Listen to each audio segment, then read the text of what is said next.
이재익의 시사특공대. 자, 3397님께서 상당히 흥미로운 질문을 했습니다. 3379대원. 성직자가 되기 위한 자격 조건 같은 게 있나요? 뭐 자격 조건이란 말보다는 결격 사유를 얘기하신 것 같아요. 성직자가 될 수 없는. 종종 조폭 두목이나 흉악 범죄자가 목사 후 종교 활동하는 걸 본 적이 있습니다. 얼마 전에 기사를 보니까 전두환 씨 아들도 목회자의 길을 걷는다고 하는데 솔직히 뭐 되지 말라는 법은 없지만 목사님이나 신부님이나 스님이 되기 위해서 어떤 자격이 필요한지 이런 게 궁금합니다. 신부님부터 들어볼까요? 저희는 자격이 너무 엄격해서 좀 풀어줘야 되는 거 아닌가 이렇게 생각할 정도인데, 그러니까 이제 카톨릭 대학 입학하기 3년 전부터 등록을 해야 돼요. 예비 신학생으로. 그러면 3년 동안 그 지역의 신부님이 관찰을 합니다. 네. 그래서 3년 동안의 내용을 추천을 받아야만 입학 자격이 주어지고요. 그 사이에 뭐 정신 감정부터 시작, 멘탈 테스트부터 시작해가지고 부모님의 쪽 병력까지 다 조사하고, 그리고 이른바 정상이어야만이 입학 원서를 쓸 수 있는 자격이 됩니다. 그래서 신부가 되는 게 아니라 제가 보호 종류 아동이라고 불리는 네. 이 보육원에서 만 18세가 되면 무조건 밖에 나와야 되잖아요. 그렇죠. 네. 그런 친구들 다룬 영화 거인이라는 영화를 봤더니 그 아이가 이제 신부님이 되려고 하는데 너무 어렵더라고요. 그 영화에서 나온 정도는 좀 안 어려운 거 정도로 나온 그래요? 건데 실제로는 알겠습니다. 일단 외출을 안 하니까요. 자, 목사가 되기 위해서는 어떤 조건이 있고 또 절대 안 되는 조건은 또 뭔지. 우리 목사 같은 경우에는 사실은 원래는 우리도 지금 신부님 말씀하신 것처럼 사실은 그 외적 조건은 참 철저해요. 사실은. 네. 그래서 신학대학 4년은 꼭 나와야 되고요. 안 그러면 이제 신대원은 3년 최소한 해야 되고 2년 동안 그 소위 인턴이라고 하는 예비 목회와 후보생도 갖춰야 되고 또 시험도 2번이나 치러야 되고, 여러 가지 굉장히 까다로운 절차를 거쳐야 정식 우리 교단 목사가 되죠. 그게 일반적인 우리의 그 목사님 과정인데, 네, 원칙이다. 현실은 그렇지가 못해요. 왜냐하면 군소 교단들이 너무 많아요. 그러다 보니까 자기네 교단 산하의 신학생들 또 목사들을 막 키워내려고 갖가지 편법으로 목사 안수를 주죠. 그리고 요새는 뭐 6개월만 공부하면 목사 안수 주는 그런 교단도 있다고 그렇게 전해 들었죠. 그래서 사실 이 성직자라는 것이 이렇게 외적 조건도 있지만 사실 내적 조건이 더 중요하잖아요. 그렇죠. 이게 그 뭐 아무나 이게 하고 싶다 해서 할 수 있는 것도 아니고 어딘가 뻥크가 날 수밖에 없는 건데, 그러니까 이제 우리 개신교에서는 보통 그거 갖다 소명, 뭐 사명 이런 표현을 하는데 그 내적인 동기가 순수하지 못하면 사실은 목사가 돼도 신분, 뭐 직업적으로 목사라는 이름 불려지어도 사실은 목사라고 말할 수가 없는 거죠. 맞습니다. 정말 중요한 말씀하셨고, 이 전두환 씨 둘째 아들 전재용 씨가 목사가 된다고 하면서 기사 헤드라인이 이런 게 뽑혀 있어요. 목사가 되겠다고 하니 치매 아버지가 너무 기뻐해. 약간 좀 아연 실색하게 만든 내용이에요. 그럼 치매가 저는 아닌 거 사실 아닙니까? 이거 들으면서 정말 그 소위 5.18 네. 희생자 가족들은 좀 얼마나 치가 떨렸을까 하는 생각 들어요. 그래요. 이게 아무리 목사 뭐 이제 회심을 해서 정말 하나님의 은혜로 목사가 되어 간다고 치더라도 사실은 그럴수록 나타나지 말아야죠. 저는 또 거기 얹어서 정 그렇게 하나님의 부름을 받고 봉사와 희생을 실천하고 싶으면 조용히 했었어야지. 그렇죠. 조용히 해야죠. 떠드는 건 아닌 것 같습니다. 그리고 하느님의 길을 따라가는 데는 꼭 목사님이 아니어도 되고요. 신부님이 아니어도 되거든요. 그 더 중요한 지점이네요. 그러니까 정말 마음으로 어떻게 보면 모든 걸 바치고 싶으면 이 전재용 씨가 목사가 되려는 결심 이전에 했어야 될 일은 진정하게 사과를 하고 그럼요. 아버님을 대신해서라도 그럼요. 가서 네. 미안하다는 그런 죄송하다는 모습을 보이는 게 아닌가. 왜냐하면 같이 그 짓을 함께 했던 노태우 씨의 아들은 본인이 저지른 일이 아님에도 불구하고 오지 말라고 하는데도 계속해서 찾아가서 결국 딱 그 마음의 또 용서를 또 이끌어낸 바 있지 않습니까? 그러니까요. 자, 스님이 되려면 또 어떻게 해야 됩니까, 스님? 스님이 되려면은 지금은 이제 뭐 한 20년 이게 절차를 막 이렇게 까다롭게 한 거는 한 5년 한 30년 전? 90년대 때부터 좀 까다로워졌고. 예, 그렇죠. 까다로워지게 해서 뭐 신차 검사도 해야 되고 막 여러 가지 과정을 거쳤는데 사실은 이제 부처님 교리로 따지면 조건을 걸면 안 되죠. 왜냐하면 원칙적으로는. 어차피 우리가 이 출가라는 개념을 할 때는 그 자기가 잘났든 못났든 지위가 있건 없건 그 모든 거를 다 버리고 진짜 아예 0에서 시작한다는 개념이기 때문에 그래서 부처님 당시에도 살인자를 출가시킨 예가 있어요. 그랬는데 나중에 그 살인자를 통해서 이제 피해자가 됐던 마을의 사람들이 부처님한테 와서 아무리 이 사람이 지금은 수행자가 되고 다 자비스럽다고 해도 피해자의 가족은 그 얼굴을 보면은 너무나 큰 상처가 있으니 하지 말아달라는 이야기를 해요. 그래서 그 뒤로는 이제 살인이나 이런 한 사람들은 아무리 해도 출가자에서 수행자를 받아줘서나 승단에 도선되지 않는다라는 게 나중에 나와요. 그렇기 때문에 사실 이 부분이 뭐 그 특별한 전제를 두지 않는 게 사실 너무 힘드니까 되는 것이 과정이. 이게 뭐 기간의 문제가 아니라 사실은 이제 굉장히 힘들고 뭐 지금도 마찬가지지만 제가 출가 당시 30년 전에도 출가를 했을 때 뭐 쉽게 말해서 진짜 부모님들은 좋아하셨지만 불교를 아닌 다른 분들은 정말 아니 왜 아들이 무슨 문제가 있느냐 제가 뭐 은혜에 갔을 때 가장 많이 들리는 게 왜 멀쩡하게 생기셨는데 이런 말부터 해서 신부생이 너무 아깝다. 뭐 아깝다까지도 안 갔어요 사실은. 그래서 참 그런 걸 보면은 삶 자체라는 게 이게 뭐 저는 뭐 신부님도 마찬가지지만 지금 어떻게 보이는 모습에는 저분들이 되게 좀 뭐 좋아 보이고 또 존경받고 하는 그 면만을 보는 것이지 그 과정에서의 사실 그거는 그 길을 왜 하려고 하는지 모르겠어요. 그거는 이거 뭐 문을 활짝 열어놔도 근데 참 일이 없죠. 스님은 제가 참 부러워요. 참 저 얼굴에 참 아깝다. 근데 저는 그런 소리는 못 들어봤어. 저래서 신부되는구나. 뭐 이런 얘기는 들었는데. 근데 지금 이 세 분 다 목사님, 신부님 그리고 이 스님 세 분 다 각자 다른 방식으로 되는데 고난이 있겠죠. 지금의 이제 대우받는 건 아니잖아요. 이게 사실 이게 저희가 대우받는 게 중요한 게 아니거든요. 오히려 어쩌면은 자꾸 더 낮게 가야 되는데 보여지는 모습들이 지금은 저희들도 자꾸 이제 어떤 또 뭔가 다른 사회 특별 대우라고 생각하고 가는 것은 좋은 건 아닌데 이거 사실 전두환 씨 아들 보면서 이건 사실 제가 보면서 이렇게 든 생각이 아버지가 하셨던 걸 보면 차라리 스님 되는 게 안 나왔을까. 아니 이게 그러면 이게 이렇게 나오지도 않았을 건데 조용히 어디 그렇죠. 스님은 수도자니까 어디 가서 있었으면 정말 그냥 그 모습이 어느 순간 한 20년쯤 지난 뒤에 알게 될 건데. 그래 개종하셨나 지금 난 전두환 씨가 지금 개종했나 잠깐 의미 들었어요. 있네요. 예, 왜냐하면 친 스님 쪽이었거든요. 친 불교 쪽이었고. 백담사도 그렇죠. 예, 그랬는데 그 전에는 또 종교 원래 계신거였죠. 치매셔서 그렇나? 왔다 갔다 치매니까 기뻐하신가? 아니 치매일 리는 없는 게 아들 목사 된다고 기뻐하셨다고 그러니까. 뭐 좋죠. 저도 목사님 되는 분들이 있으면 좋아는 하니까. 김병희님 같은 경우에는 전두환의 아들이 목사요. 저는 예수님이 딸이 되겠어요. 이렇게 이 사람들이 보고 황당해하고 좌절하고 열받는다는 거죠. 이런 뉴스들이 지금 신부님 이 책 밖에 있다는 분들이 너무 많아서 얼핏 봐도 한 100분 넘게 갑자기 100분 줘야 되겠는데. 알겠습니다. 그리고 일단 그 제목부터가 상당히 위로가 될 것 같다 이런 얘기도 많이 하네요. 감사합니다. 뭐 한쪽 토막이라도 좀 좋은 말씀 들려주시면 안 됩니까? 제가 조금 전에 읽다가 스님께서 저는 좀 받자마자 바로 이제 읽었었는데요. 좋은 대목이 있으면 한번 읽어봐 주세요. 네, 제목이 저를 눈을 확 끌어가지고 제목이 신이 내린 최고의 선물 섹스와 연애에 관하여. 알겠습니다. 그거까지 듣도록 할게요.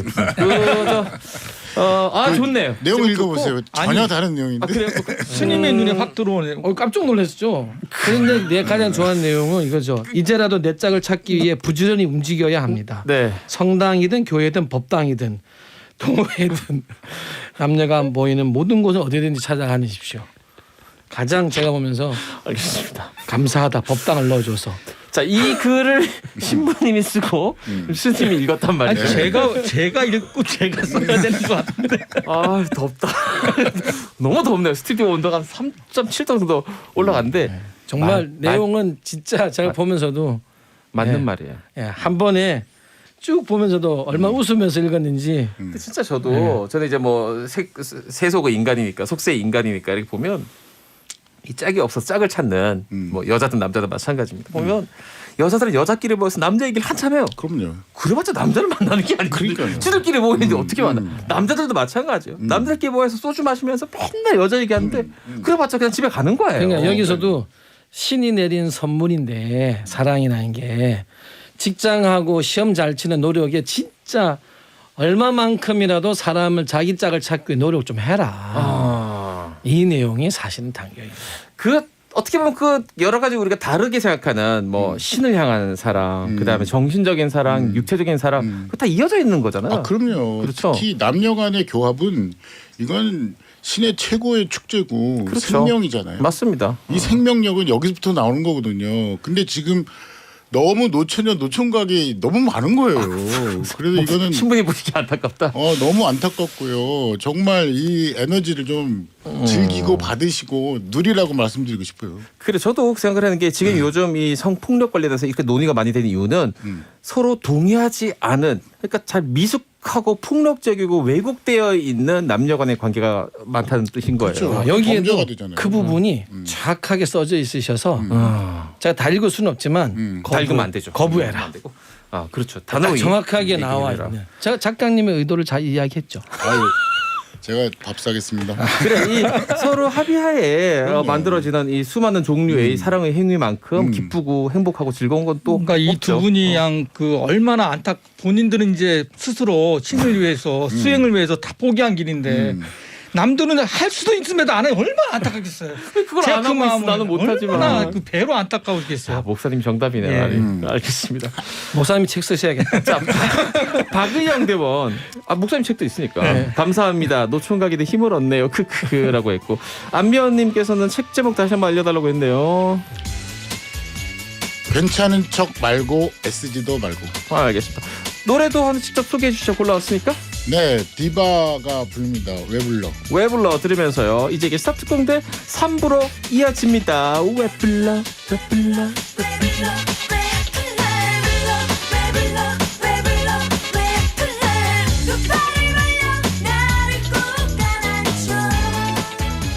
스타트 공대로 온 사연 3개입니다. 첫 번째 사연. 안녕하세요. 35살 주부예요. 어릴 때부터 가부장적이고 폭력적인 아버지 밑에서 매일매일 두려움에 떨며 살았어요.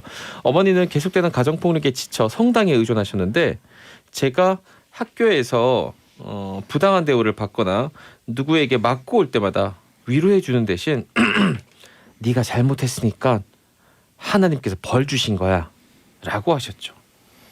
초등학생인 저랑 제 동생들만 집에 두고 그 철야기도 가신 적도 많이 있어요. 그 때문에 술에 취해 길에 쓰러져 있는 아버지를 저랑 동생들이 힘겹게 집에 모시고 오기도 했죠. 제가 만성 축농증으로 고생할 때도 기도 열심히 하면 주님께서 낫게 해주실 거야. 네 동생도 교리 열심히 다녀서 아토피가 다 나았잖아 라고 하셨어요. 그때는 막연히 어머니가 우리 아빠 때문에 많이 힘들어서 그런가 보다 생각했는데 제가 결혼하고 아이 낳고 부모 입장이 되어 보니 가정에는 충실하지 않고 성당에만 그렇게 열심히 다니는 어머니가 원망스럽더라고요. 그래서 어머니에게 제 속마음을 얘기했습니다. 아유 그랬으면 전에 사과했으면 됐지 뭘 또 그러니. 철야 기도는 내가 너무 힘들어서 주님께 지혜를 청한 거였어. 솔직히 나도 딸 너 때문에 상처받은 거 많아 라고 하시더군요. 어머니에 대한 제 이 응어리가 풀리지 않고 원망만 더 커져가고 있습니다. 엄마의 이 관계 어떻게 하면 좋을까요? 신부님 어떻게 됩니까? 성당에서 일어난 일이기 때문에 제가 책임감을 가지고 답변을 드려야 될 것 그래야 같은데요. 됩니다. 일단 저 같은 경우에도 성당에서 오면 어떤 분은 성당에서 살아요 그냥. 그래서 저는 그런 분들을 모셔서 충분히 이야기를 합니다. 그래서 성당에 미사 그다음에 뭐 한 가지만 딱 그거만 하시고 절대 여기 머무르지 마세요. 가정을 챙기고 사회활동을 하시라고 저는 적극적으로 독려하거든요. 그런데 지금 이 분은 마치 성당이 도피처인 것처럼 거기만 가면 안정이 되는 거는 이건 마약 효과하고 똑같이 그게 종교가 가리키는 그 도에 이른 득도한 게 아니거든요. 그래서 회피네요. 어떻게 보면 회피죠. 도피죠. 완전 도피여서 그것은 무슨 저 중독이 되는 거나 똑같은 거거든요. 그래서 저는 오히려 이 종교의 이름으로 이렇게 가사를 팽개치는 일은 그거는 도피다. 그거는 그 구원에 이르는 길이 아니고 도피를 통해 가지고 자기의 너무 어려운 상황을 피해가는 것에 불과하기 때문에 이런 태도의 신앙생활 자체는 너무너무 잘못된 거예요. 이거 사실 저도 지금 말씀하신 거 듣고 저 두 분 말씀 들어보겠지만 딱 저도 여기 거슬리는 부분이 술 취해 길에 쓰러져 있는 아버지를 저와 동생들이 힘겹게 집에 데리고 온 적도 있죠라고 했잖아요. 이게 뭐냐면 아버지도 사실은 뭔가 힘든 일이 있어서 술에 의존하기 시작한 거야. 술로 도피한 거야. 알코올로. 그렇죠. 근데 어머니는 술과 종교가 다르긴 하지만 어쨌든 어머니 도피한 적 애들 입장에서는 똑같은 거예요. 그럼요. 아버지나 어머니나. 네. 우리를 버리고 네. 다른 곳에 가 있었던 거는 사실 애들 입장에서는 술 취해서 길바닥에 쓰러져 있는 거나 집에 안 들어오고 성당에 하루 종일 있는 거나 똑같은 거처럼 느껴질 수 있다는 거죠. 목사님 의견도 들어보고 싶습니다. 그러니까 뭐 이제 일어난 일들이 과거 일인데 지금 문제는 지금 어머니하고 이제 그 마음을 서로 열지 못한다는 게 더 문제인 것 같아요. 그러니까 옛날에 상처받은 이 어머니에 대한 그 마음이 지금 갖고 있잖아요. 그래서 아마 나눴던 것 같은데 어머니의 지금 그 표현으로 보면 어머니의 그 마음 심정으로 보면 하나도 지금 그 부분에 대해서 딸을 이해하거나 자기가 어떤 그 마음을 이렇게 마음으로 진심 다해서 사과한 것 같지 않아요. 근데 그러다 보니까 딸로서는 더 이렇게 마음이 아프지 않나 이렇게 생각하는데 그래서 저는 좀 이런 상황에서는 그 어머니에 대해서 너무 기대하지 않았으면 좋겠다는 생각이 들어요. 네. 왜냐하면 어머니가 뭐 예를 들어서 야 내가 잘못했어 그때 내가 막 이렇게 정말 그 진심이 어린 그런 그 마음으로 다가가기는 아직은 시간이 좀 필요할 것 같으니까 오히려 어머니한테 그런 따뜻한 사과나 위로나 또 어떤 잘못을 용서를 받기보다는 자기 스스로 마음의 근육을 좀 키워서 과거의 어떤 아픔이나 트라우마들을 이겨가는 길로 나아가는 좋겠다 생각이 들어요. 그래서 저는 매여 있잖아요 지금 어머니한테. 그럴게요. 예. 또 아버지에 대한 과거의 경험에. 그래서 힘들어하니까 좀 거리를 두고 이분 스스로 이제 자기가 이런 어떤 어려움이 있었지만 이제 새로운 어떤 자기 마음을 가져야 되겠다는 생각을 가지고 좀 앞으로 좀 나가면 좋지 않을까 그런 생각이 드네요. 이런 상황인데도 불구하고 이렇게 건강한 생각과 또 이런 정서를 가지고 있는 것 자체가 대단해요. 글을 읽어보면 그렇게 느껴집니다. 그래서 이런 본인의 장점입니다. 그래서 충분히 격려드리고 싶고요. 이 상태를 뭐 살다 보면 원망스러운 일도 있고 뭐 그런 거죠. 그러니까 이런 상태를 유지했다는 것에 대해서 정말 격하게 칭찬해드리고 싶어요. 중간에 스님 말씀 듣기 전에 4747 대원이 듣다가 와 잭디 성대모사 대단하시네요. 저희 어머니가 직접 표현한 줄 알았네요. 그랬니? 밥은 먹었어? 알겠습니다. 우리 스님 이 신앙심이라는 게 사실 이게 무슨 성당이나 이렇게 지금 뭐 성당 어머님 말씀하셨는데 이거는 뭐 저는 뭐 사찰도 마찬가지고 이 신앙심이 굉장히 강하신 분들을 이렇게 저희가 접할 때 이제 가끔 이런 말 표현을 쓰거든요. 이렇게 우리 뭐 수레를 수레 이렇게 뒤에서 미는 힘만 강하면 얘가 어디로 가는지를 자기가 찾을 수가 없어요.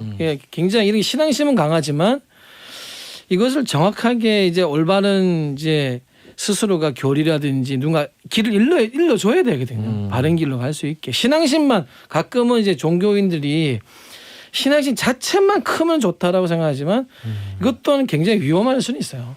이게 왜냐면 이렇게 지금같이 이거 우리가 신앙을 믿는 이유가 결국은 내가 살고 있는 가족이나 이것을 그걸 통해서 어떻게 더 살아가야 하는 힘을 얻고자 하는 더 잘 살기 위해서 사실은 목적 자체가 신앙심이 돼버리면 그건 이제 선택해야죠. 진짜 그거는 아예 내가 정말 종교인이 되든가 종교인이 되기 위해서 정말 이게 선택을 해야 되는 순간인 것이지 결코 신앙이 내가 맞는 신앙으로 현실적인 모든 문제를 그냥 모든 것이 해결된다라고 해서 던져서 되지 않는 거고 오히려 저는 이 따님께 이제 남은 숙제는 어머니는 그냥 어머니들 해결해 버리셨어요 보니까 이제 그러니까 어머니는 완전히 뭐 이제 남은 이 과거의 상처라든지 어머니에 대한 이 원망도 있으니까 저는 이 따님이 종교를 한번 가져보신 게 어떨까 하는 생각이 들어요. 오히려요. 네, 저는 오히려 역설적으로. 네, 왜냐하면 따님은 그런 걸 많이 봤기 때문에 저는 볼 때는 오히려 굉장히 스스로가 가야 하는 길에 대해서 신앙에 대해서 더 잘 정립할 것 같아요. 그래서 한 번쯤은 오히려 저는 따님한테는 뭐 어디든지 좋으니 한번 종교의 경험을 신앙심을 가져보는 난또 여론을 어디든지 좋으니 나는 성당 다니시 보니까 성당 가라는 줄 알았더니 어디든지 좋으니 지금 선택해라. 자 지금 세 분 다 완전히 다른 방식의 조언을 주셨는데 다 끄대고 고개가 끄덕여지는 그런 조언입니다. 듣다 보니 이런 비슷한 분들이 많이 있네요. 익명으로 저희 집도 그런 일이 있었어요. 저희 어머니가 집안일보다는 그렇게 교회만 다니고 그래서 집안 행사에는 아예 참여도 안 하셨어요. 아빠는 어머니가 교회 나가는 거 너무 싫어하셔가지고 또 저도 저 사이에서 힘들었습니다. 생각해보니까 저희 엄마도 교회로 도피했던 걸까 하는 생각이 또 이게 사실 철회에서 이렇게 보면 철회기도 같은 거 할 때 와서 하시면 이제 스님들이 저도 이렇게 꼭 이야기를 해요. 아들 위해서 철회기도 하고 집에 가셔서 나 어제 철회기도 너무 힘드니까 밥은 네가 먹고 가라. 이럴 거면 하지 말라. 제발 이런 식으로 하지 마라. 아니 아들이 보일 때 엄마의 철회기도 나의 밥을 굶는 나는 교회만 그런 줄 알았더니 절에도 그런 일이 있네요. 난 이 교회에서 제일 많이 일어난 일이거든요. 이게 지금 사연 내가 보내신 너 분들 때문에 있지만 삼천배에서 무릎이 아프니까 물 갖고 와. 건드리지 마라 아들. 아침밥 안 하죠. 되지 않는다. 이건 이건 아니다. 아니다. 지금 세 분 얘기 들어보니까 이 보세요 여러분 우리 특공대원들 이 제대로 된 종교인들은 이렇게 얘기합니다. 지나치게 하지 말라. 너무 와 있지 말아라. 네 주변 사람들 너 자신을 살펴라고 얘기하지. 절대로 너희 집 돈을 꺼내서 이 교회 내라. 너희 집 돈을 꺼내서 시주함에 넣어라. 이런 얘기 절대로 하지 않습니다. 그렇죠. 세 절대 분을 하지 않습니다. 보면서 우리 특공대원들 옳은 종교가 무엇이고 그릇된 종교가 무엇인지 한번 생각해보는 기회가 됐으면 좋겠습니다. 두 번째 사연도 렛츠고. 오늘 뭐 어려서 저는 천주교 신자였습니다. 초등학교 2학년 때 여동생이 백혈병으로 세상을 떠나고 부모님이 무너지셨어요. 여동생이 세상을 떠난 뒤에 두 분 이혼하시고 저는 혼자 밥을 챙겨 먹으면서 학교를 다녀야 했습니다. 이후에 아버지가 재혼을 하셨는데요. 새어머니는 대형 교회의 맹신자여서 천주교를 믿는 저를 억지로 교회에 끌고 가기도 했습니다. 아이고. 그러다 몇 년 뒤에 아버지는 새어머니하고 또 헤어지고 참 어떻게 이렇게 얼마 전 뒤에는 제가 18살 되던 해에 아버지가 돌아가셨어요. 그 후에 저는 정말 이를 악물고 악착같이 살았습니다.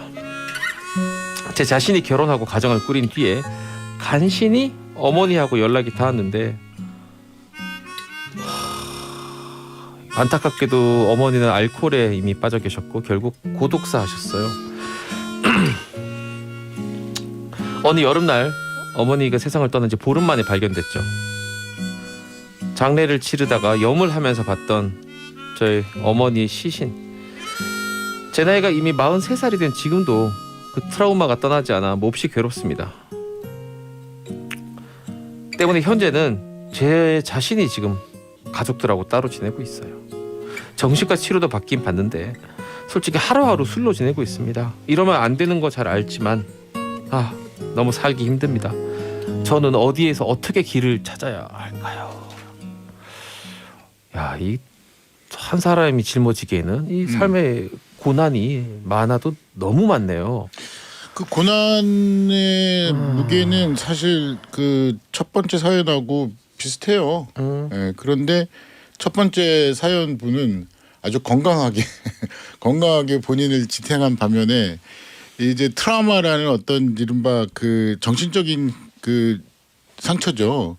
그 이것 때문에 그것 자체가 또 괴로움이거든요. 그러니까 건강하게 살기에는 너무 힘든 그 멘탈에 이제 고장이 온 것이어서 이거는 제가 볼 때는 사연도 사연이지만 본인의 이 그 멘탈이 무너진 부분에 대해서 집중을 할 필요가 있다 이런 생각이 들어요. 그래서 원인이고 뭐 이러는 것보다는 지금 당장 트라우마가 있는 것에 대해서 보다 전문적인 상담과 전문적인 치료를 받을 필요가 있다 이런 생각을 해요. 지금 정신과 치료 이미 받고 있다고 했는데 이거 금방 뭐가 막 좋아지진 않거든요. 그렇죠. 정신과 치료라는 게 그렇죠. 외과 수술하고 완전 달라요. 저도 경험이 있어서 하는 얘기지만 이게 상당히 기간도 오래 걸리고 이게 지금 잘 돼가고 있는 거야 이런 의심이 초반에 계속 듭니다. 근데 이게 그러니까 지금 또 술 드시고 하는 거 봐서는 그러니까. 그 프로그램을 지금 안 하고 있는 거죠. 지금 현재 이게 또 치료 과정이 이제 레슨. 흔히 말해서 이제 가족과 함께 정상적인 치료 과정이면 지금 여기서 나오는 이러한 보여지는 서술하신 내용을 갖기가 어렵거든요. 사실은. 그러니까 물론 이제 이 가족의 죽음을 이렇게 아주 편안한 죽음을 봐도 사실은 기억에 남기 때문에 그렇죠. 아이들한테 주로 이제 서양은 되게 그걸 막 화려하게 꾸며서 네. 조금은 이제 그걸 많이 관념적으로 음. 희설시켰지만 동양은 사실은 조금 이런 부분들 때문에 실제로 선생님들도 염이나 이런 거 할 때는 이제는 지금 가족들도 예전에는 진짜 정말 처음부터 보게 했었어요. 그렇죠. 제가 그 22살에 처음으로 그 이 장례식장을 가서 기도하러 가서 저도 굉장한 충격이었었거든요. 근데 사실 이런 것은 이 트라우마라는 게 가족인 경우에는 훨씬 강하기 때문에 오래 네. 갈 수는 있어요. 근데 문제는 누구나 어떤 문제를 가지고 치료하는 과정이라는 게 지금 많이 있기 때문에 되는데 이 가족과 떨어졌고 치료를 받는데 술로 이게 지금 하고 있으신 거기 때문에 이거는 저는 사실은 이분에게는 저희가 드릴 수 있는 것은 아무리 그래도 가족과 떨어져서 해서는 안 된다. 예, 이제 당신 스스로 가족이 있어야 이걸 술도 나중에 조금 멈출 수도 있고 또 가족이 유일하게 이분의 손을 잡을 수 있는 가장 근거리 있는 사람도 있고 하니까 저는 이분께 어느 길을 딴 데서 찾지 마시고 만약에 가족을 먼저 향하는 게 가장 좋다고 생각해요. 가족과 향하고 가족과 손을 잡고 다시 정상적인 치료 과정으로 가셔야지 그걸 놓치서는 안 되죠. 이거는 이미 지금 서술된 것만 봐도 혼자서 이것을 다 극복하라고 할 수는 없는 내용 같아요. 매우 위험해 보입니다. 위태로워 보이고 외로워 보이고요. 자 목사님 얘기도 좀 들어볼게요. 앞에서 앞에 그 사연 보내준 분에서는 종교의 어떤 그 부정적인 잘못된 여러 가지 현장을 좀 봤는데 저는 오히려 이분이 어렸을 때 천주교 신자였다 그러니까 저는 이제 지금 스님께서 말씀하시고 신부님께서 말씀하신 대로 그러한 과정을 겪는과 더불어서 이럴 때일수록 조금 더 바깥에 많은 사람들과 이렇게 여러 사람들과 좀 자기 자신을 드러내고 하는 과정이 있어서 종교 생활을 다시 한번 좀 그 가까이 가는 것이 어떨까 하는 생각이 잠깐 들어요. 예, 그러니까 가톨릭 그 교육 어렸을 때부터 가톨릭 천주교 신자에 따르면 아마 제가 볼 때는 전체적인 집 분위기는 가톨릭이었다고 여겨지거든요. 그랬을 때 좀 이 종교의 힘을 좀 빌어보는 것도 좋지 않을까라는 생각을 좀 하게 되네요. 그래 종교의 힘. 우리나라가 특히 중독에 대한 참 그 중독을 대하는 치유 사회적 치유면이 서구에 비해서는 굉장히 좀 이렇게 많이 협소되어 있고 공개적이지가 않아요. 금기시하고요. 네, 이게 꺼리고 이건 뭐 종교도 사실은 이런 치유센터를 종교 내에 한다고 하면은 사실 그냥 신도분들이 막연하게 약간의 거부를 해요. 그래서 보면 이제 가장 뭐 개신교에서도 무슨 그런 많은 걸 열심히 하지만 저는 이제 이게 이 중독에 대한 치료라든지 이런 부분들은 조금은 종교적으로도 전문적으로 이걸 조금 같이 이제 보호할 수 있는 기회와 장소들을 우리가 좀 자꾸 마련해야 되고 중독은 손길이 같이 손길을 잡아주지 않고는 절대 해결할 수 있는 내용이 아니거든요. 그래요. 근데 아무튼 이 가족들이 떠났는지 이분이 떠났는지 잘 모르죠, 모르겠어요. 우리가. 근데 가족들이 정말 이 사연을 듣는다면 그 손을 잡아주셨으면 좋을 것 같아요. 저도 이분이 너무 손을 잡으러 가기에는 너무 힘이 없어요. 없죠. 네, 너무 손 올릴 힘조차 네. 없는 것 같고 그냥. 이 9627 대원께서 사연을 줬는데 지금 이 사연 듣다 보니 눈물이 멈추지를 않네요. 얼마나 힘드셨을지. 왜냐하면 제가 비슷한 삶을 살아서 압니다. 그래도 가족의 도움을 받으세요. 남은 삶은 오늘같이 따뜻한 봄날씨 같기를 빌어드릴게요. 저는 좀 쉬워 보일 수도 있는 충고 하나 드리자면 한 단추를 다 채우기에는 지금 너무 옷이 엉클어져 있어가지고 이 단추 다시 한 번에 다 못 맞춥니다. 수술은 할 수가 없어요. 하나씩 맞춰야 될 것 같아요. 일단 문제는 술인데 첫 번째로 왜냐하면 이게 가족들과의 장벽일 수도 있어요. 그럼요. 그래서 일단 술만 딱 해결한다 생각하고 당연히 이 중독을 이 막아주고 예방해주고 또 치료해주는 이런 그럼요. 센터 많이 있습니다. 직접 적극적으로 빨리 가가지고 자기 힘으로 진짜 안 되니까 술이라는 것도 그리고 그거를 다니셔야죠. 가족에게 이야기해주면 그땐 가족이 더 마음을 도와줄 손길을 와요. 그렇죠. 자 내가 갔어라고 해주면 이분이 이제 뭐 아내가 있다면 아내한테 나 이제 저기 그 단 센터에 알코올 너- 센터 굉장히 들어갔어. 가족은 바로 들어갔어. 마음이 열리더라고요. 그리고 그 모임에도 나가가지고 일주일에 한 번씩 가서 나랑 아유. 비슷한 사람들하고 이야기도 나누고 반성하고 뭐 이렇게 다 나아지려고 할 거야. 그리고 또 하나는 계속 걸으세요. 차라리 그냥 술 마시고 싶을 때. 사람들이 그걸 하더라고요. 술이라는 게 도피처니까 이 도피처를 막아놓으니까 어디로 가야 될지 모르는 거야.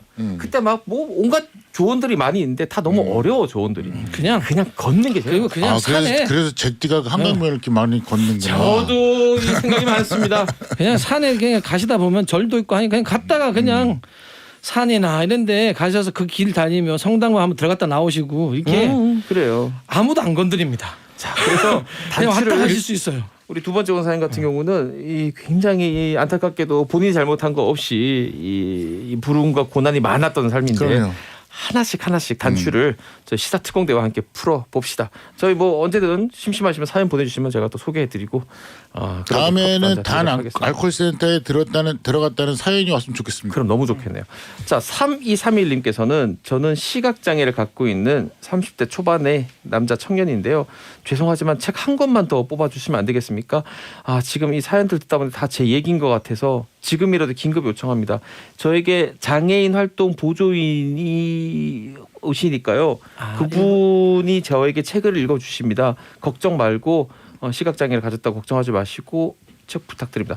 당연히 한 권 더 저희가 마련해서 우리 3231 대원께도 보내드리도록 하겠습니다.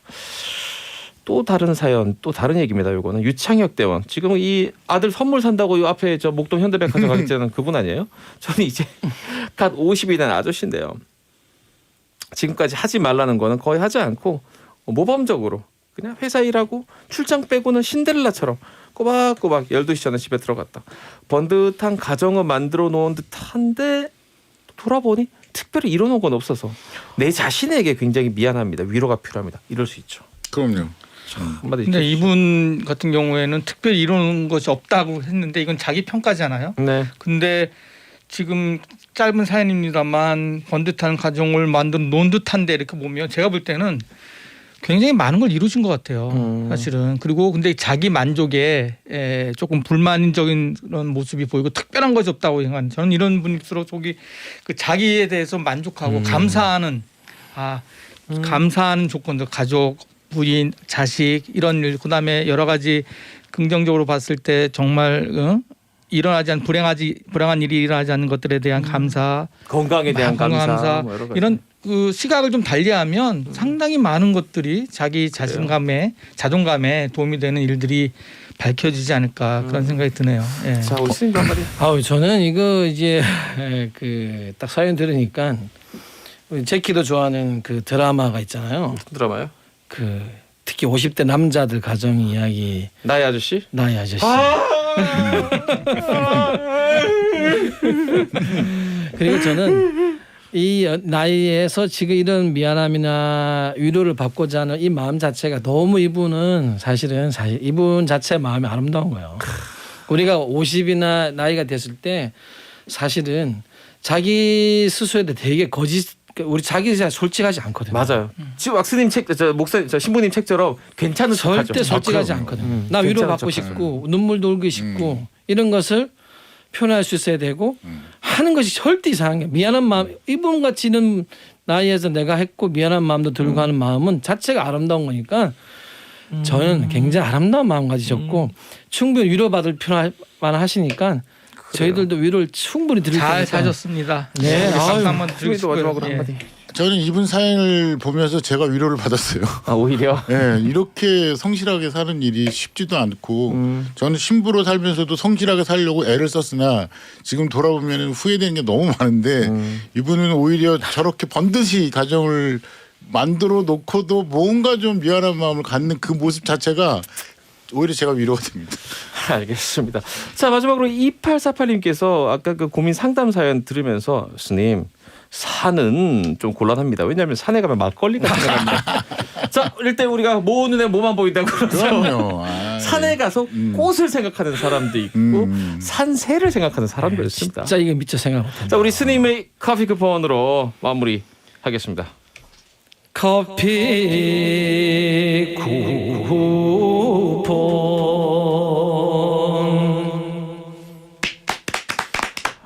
자 지금까지 세 분과 함께하고요. 다음 주에도 남마미타불 아멘 계속됩니다. 고맙습니다. 감사합니다. 감사합니다.